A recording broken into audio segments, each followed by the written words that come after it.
Hi guys, how are you doing today? Hope you are having an amazing day.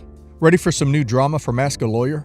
Let's go to the first one, about OP's sister, who demands OP buys her girlfriend an engagement ring. Listen to the story, guys, to find out what OP did, and of course to hear my insights. Enjoy the stories, and don't forget to like and subscribe. And of course, don't forget to leave a comment. I'll start by saying my sister, Jasmine, and I weren't close growing up. We didn't dislike each other, but we were very different people and didn't communicate if we didn't have to. I've been with my husband since I was 16, and we got married last year. It was a small wedding due to virus, but was still very expensive and extravagant. My husband and I both have great jobs and plan on being child-free, so we have a nice house, good cars, and plenty of disposable income. I couldn't ask for a better man to spend my life with. Jasmine has been with her girlfriend, Abby, for around 2 years. Abby is a lovely woman, and they seem very happy together. A bit over a month ago, Jasmine told me that she was planning on asking Abby to marry her. I was thrilled to hear that, and I knew that Abby would be stoked. However, Jasmine then handed me a piece of paper which had all the costs she wanted me to cover. In total, it came up to $50,000 for the engagement alone.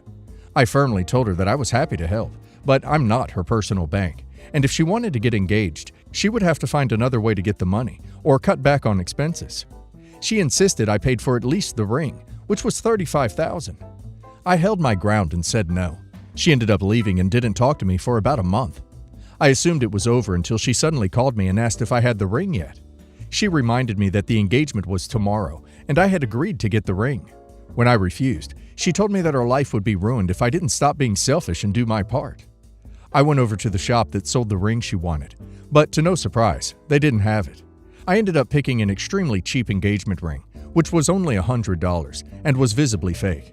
I dropped it over at her house, and not long after I got home, she started calling me. When I picked up, she screamed at me over the line, saying I was the most selfish person she'd ever met, and that she'd rather die than propose with that garbage. I hung up on her, but it wasn't long before my parents started calling me too, and telling me to stop being a brat. Their logic was because I could afford it, I should buy it. They told me I was an a-hole who didn't care for my family. I believe that I shouldn't let them walk over me just because they want what I have. If she wants to propose, then she should be fronting all the costs. OP is not a bank for family cause she is successful in life. OP didn't make that money by casually walking around the money garden and plucking off a few bills from the money tree. OP does not have any responsibility to offering money for someone else's lifestyle, buying a certain kind of ring included. One does what they can afford. The only time I would see it being reasonable is if someone's health is at risk. And now let's see if the community agrees with me. Mononoke Girl says, "Your whole family sucks. Just because you have money doesn't make you everyone's personal ATM. They clearly do not respect or appreciate you at all." Fun21414 says, "Not the a-hole. Why is she expecting you to buy the engagement ring for her engagement? Is this a normal thing where you are from?" OP says, "No, it's definitely not. I think she just wants to impress her Abby by pulling out some fancy ring and being able to hide the fact that it was paid for by my husband and I." Sudden Grizzly Bear says, "Not the a-hole. Cut your family off. They clearly don't respect you and think they are entitled to your money." I, 28 female, got married to the love of my life a month ago. It was a small intimate ceremony with only 20 people. However, our venue was extravagant, and so was everything else, especially my dress. I went a little overboard with the money I spent on my dress. I paid for it myself, so I didn't break anyone's bank. But I remain happy with my decision. As a kid who didn't have the nicest childhood, I always envisioned my wedding to be a special event where it's all about me and my future husband.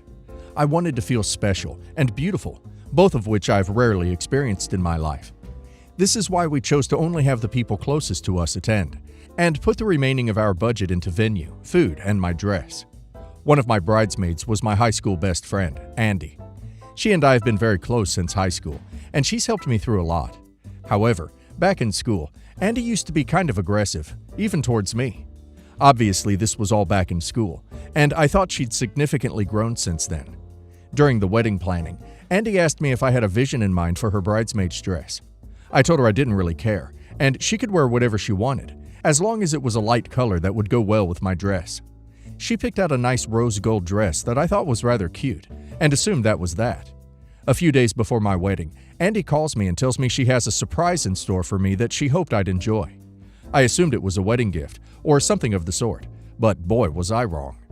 On my wedding day, while I was getting ready, Andy walked in wearing a lacy white dress, and not just any white dress. It was clearly a bridal dress, complete with an elegant headpiece that could pass off as a modern veil. I was flabbergasted and asked her why she was dressed like a bride. Andy then proceeds to tell me that she changed her mind about her former dress and decided she wanted to pick something that would work as a symbol of her sharing in my joy and happiness. She talked about how back in high school, she used to joke all the time about how she'd wear white to my wedding and how I used to laugh about that. So this was supposed to be a fun inside joke. Well, obviously I didn't think it was funny. A huge argument ensued where I basically yelled my lungs off at her. She offered to change back into her rose gold dress, but I was extremely pissed, so I just asked her to leave. In the following days, she's called me shallow for picking a dress over inviting more people, claiming I'm jealous because she looked slimmer in her dress than I did. Eventually, I blocked her. Her husband then called me up to tell me that she's been depressed lately and just wanted to cheer herself up by looking good and that I overreacted. Now, I know she's not been doing well, but I don't think I could let it go, especially since she knew how important the day was to me. Am I the a-hole? Edit. She's depressed because she quit her job since her marriage, approximately 2 years ago, and ever since, she's lonely and stuck in a rut. She is a bit of a thrill seeker who needs to have something exciting happening, which she's lost as a housewife. Her words, not mine. Basic understanding of wedding etiquette is that only the bride wears white, and certainly not a headpiece that could look like a veil. Her husband blaming OP for her depression is ridiculous. Trying to make herself feel better at someone else's wedding is pathetic. OP doesn't owe her or her husband anything. He needs to get her a therapist. OP should block them both and realize the friendship has come to an end. And now let's hear the community's opinion. Flameboy 3000 says, definitely not the a-hole. She ducked around and found out. You found out she was still awful. Can't imagine what might possibly be causing her to not be doing so well in life. Crystal Queen 3 says, absolutely not the a-hole. She wanted to upstage you. That comment about you being jealous that she looked slimmer in her dress than you did speaks volumes. If you're depressed, you don't lift yourself out of it by being a crappy person at your friend's wedding. That makes zero sense. You didn't overreact. Her husband needs to stay in his lane. Yachty Wannabe says, easy one in my opinion, not the a-hole. That's not a fun surprise, and your wedding isn't an excuse for her to dress up in a wedding dress to cheer herself up. Also, kudos for having the wedding you wanted and could afford. My ex and I divorced when our kids were young. The kids are 12 and 15 now. We've been divorced for 7 years now. We have 50-50 custody, and she remarried, so spousal support is none. Her new husband recently left her. I don't know, and I'm not interested in the particulars. In my opinion, he didn't seem like a terrible guy, and he left her their house. Once again, I have no idea of debt load or anything like that. She called me last week to see if I could please help her out with some food. She said that she had run through her budget for food for her and the kids, and basically begged me to help her out. I asked her to give me a few minutes, and I would call her back. I talked to my girlfriend, who lives with me, and we agreed that we could spare some food. We have a freezer full of elk, venison, and wild hog, as well as well-stocked pantry. We also have beef, pork, and chicken. I called my ex back and told her to come by and pick up a big load of groceries.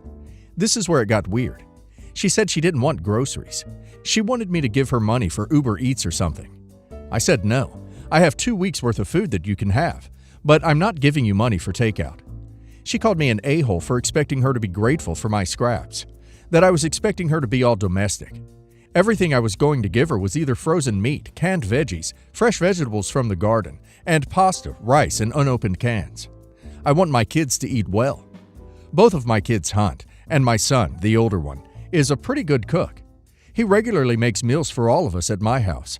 Both kids eat game meat as well as store-bought. I honestly thought I was doing what she asked. I told my girlfriend not to bother packing anything up. I texted both kids and told them to let me know if they were actually going hungry, and I would take care of everything. Both kids texted back and said there was food in the house, it just needed to be prepared. Both of them also said that if I was willing to spare some of the elk and hog roasts, they would take them. I laughed and said I would take them over later. My ex, however, is telling everyone that I'm trying to manipulate her into behaving like a housewife and refusing to buy food for my kids. Some people are taking her side and saying that I'm a jerk for not helping her out. 100% balls out honesty. I don't think I'm in the wrong, but maybe I'm missing something. Well, if she doesn't want to cook and refuse food, she's not that hungry. I'm confused on why she thinks preparing food for her kids is being manipulated into being a housewife. It's called being a normal parent. No surprise why her second husband left her. And now let's hear the community's opinion. Disney Buckeye says, "Not the a-hole, and you're being very generous. It's good that you followed up with the kids to make sure they're being taken care of while they're there. As for the people bad-mouthing you, you don't know your ex-wife anything. You are divorced. She is literally not your problem. Anyone who reaches out to you about it, I'd tell them, I offered to give her free groceries so that she and my children would have food. And she said no because she already has groceries and wants to order Uber Eats instead, and wants me to pay for it. Please feel free to donate money to her lifestyle if you want to, but I no longer need to." Evening Ad 6728 says, "Definitely not the a-hole. There's no reason to be giving her money. She asked for help with food. You were readily willing to give her some of your food. But she doesn't need help with food. She needs money. With 50-50 custody, you shouldn't have to give her any money. If she absolutely needs it, she will have to apply for government benefits. She's being ridiculous." Mothman NFT says, "Not the a-hole. You're good. Wife sounds awful with money, and maybe a little manic. Kids sound like they're dealing with it decently. No one is forcing her to do domestic duties except her economic situation. That's not on you. Now I'm craving venison in a city center while on 30% off ground beef budget. So to me personally, you're a bit of an a-hole." I met my girlfriend 3 years ago through a coworker when I was an apprentice in my trade. Finally finished college and making it on my own. She was a recovering addict living on welfare with a brand new 2-month-old infant daughter. I was wary at first, but after a couple months of seeing each other, waking up to hold her daughter in the middle of the night, and seeing the amazing woman my girlfriend was becoming, I decided I was in it for the long haul. Since then, I got licensed, we moved in together, and I've been making a 6-figure salary working tons of overtime in the trades at a large factory. I've been really saving hard this last year, and I've been making good money off my investments, which means I'll be able to buy a house early next year. She has worked odd jobs mostly for cash and has no real employment on paper. She doesn't make much and has been falling behind with her share of the rent, bills. She's trying, but minimum wage is exactly that. So I end up paying for all the groceries, trips we go on, including an all-inclusive, and any incidentals that come up, like her car breaking down. We never fight about money because we aren't struggling. She's planning on going back to school and has a really solid plan for her future that I'm super excited to be at her side for. In talking to a lawyer, I found out because of common law in our country, Canada, she could be entitled to a lot if we break up. Like half of my investments, retirement savings, the equity in the house I would be buying, and potentially child support. This scared me and got me thinking that I should get a cohabitation agreement made up to protect myself in the event things don't work out down the road. We've talked about this before, but now that we're getting ready to start looking at houses, she has expressed that she feels like it means I don't trust her. Whereas I feel that if she really isn't in it for the money, she should have no problem signing the agreement. So would I be the a-hole if I insist on her signing a contract before I buy us a house? Edit. She has a retainer with a good family lawyer from a dispute with the baby dad that she will be using to look over any agreement made as a separate legal counsel. I'm not denying her a marriage. We have talked many times about it, and neither of us really want to get married. Things could change down the road. But 3 years isn't enough time to be considering it. I also understand we don't have to spend extravagant amounts of money on a wedding. She's not bumming around leeching off me, and I apologize if it came off like that. She had a really good cash job for a year and a half until the company closed down. She used much of that money to get back on her feet and pay debts she previously owed at my suggestion. As for going back to school, she's already applied for courses next year and started the process for the loans and grants. She could be making more than me in a few years, at which point we can always change our agreement. She's not a stay-at-home mom and never wants to be. Her daughter is in daycare and she sees her bio dad regularly. Trania86 says, "No a-holes. I can understand why she's upset. She feels she didn't earn your trust and that stings. But you are right. Make her sign because you want your butt covered. She'll turn around, and if she doesn't, you'll know all the more you did the right thing." Vigilante says, "Not the a-hole. I'm a firm believer that it's fair to ask for a prenup or equivalent, regardless of you or your partner's past or current situations. If they're trustworthy, it wouldn't matter, so they should sign it. If they're not trustworthy, they'll kick up a fuss, so you know to make them sign it. You had to know says, not the a-hole. I really hate the "you don't trust me" argument when asked to sign contracts like these. There's no way she should be entitled to any of your assets. She's brought nothing to the relationship monetarily. If she decided to break up with you, I wonder what rights you would have regarding her daughter. That would be none. Protect yourself as much as possible. My 70 female, mother 88 female, has passed away in September. She left behind me, my 2 kids Lucy, 44 female, and Nate, 38 male, and my niece Laura, 43 female, and stepniece Angie, 50 female.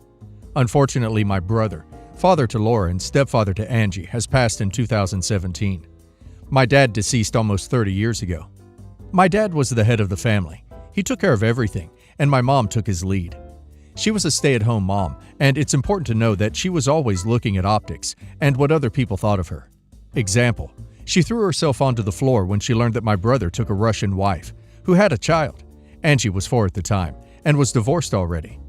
When my dad died, my mom stopped going out of the house, didn't cook for herself, and whenever something broke in her house, she refused to deal with it. So I had to step up, and although I ended up raising my 2 kids by myself and was working full-time, I still had to take care of her, going to her house, cooking for her, and generally getting everything fixed when broken. As she got older, she got meaner to me, always criticizing what I cooked for her, and demanded I shop individual items on a daily basis instead of shopping in bulk. I also got someone to look in on her every day, to keep company, and help heat the house, and mow the lawn, etc. And it was very difficult for me to leave her by herself, so it meant I couldn't take time to see my grandkids as much, or have any vacations. She kept saying how she will leave her share of the house to me when she dies, because she appreciates my taking care of her all these years. Now, my niece Laura, although a very nice and kind person, was only visiting her every holiday, but whenever she needed chopping wood or other things, it was always me and my kids helping her out. It was only fair. So we had a lawyer set up a will, and she signed it 2 years ago. So last week I showed Laura and husband the will, and they got very upset. She says she was blindsided and feels stripped of her inheritance. She got 7.5% of the house, same as Angie, and I got 75%. They are accusing me and my kids of cheating them out of their share and never want anything to do with us, saying it's the child's job to take care of their parents, which I think reduces my efforts put in all these years. Also, Laura's family is well off. They own 2 large apartments and other property and basically set up for life. This inheritance is a small, worn-down house, not US, which would not sell great unfortunately. There was some cash left, which my sister-in-law called about 30 minutes after her passing. She wanted to know how much, but only enough for the funeral and wake. I feel like this was fair. If they only visit her 3 times a year, they cannot be upset that I, who was there for her for 30 years, got a bigger share. Am I the a-hole? Lazy Koala says, not the a-hole. Your mother decided on the will. You did not trick or force her to sign it. You've been taking care of her, and from what you wrote, your nieces conveniently decided that it's your duty that should be done pro bono. It's crazy entitled, and I hope one day they will realize how much effort it takes to take care of older members of their family. Matrix LLC says, not the a-hole. Your mother knowingly signed the will with full mental competence, and you were the one who provided 99% of her care. How much help were they? Almost none whatsoever. Keep your share as stipulated by the will, not the a-hole.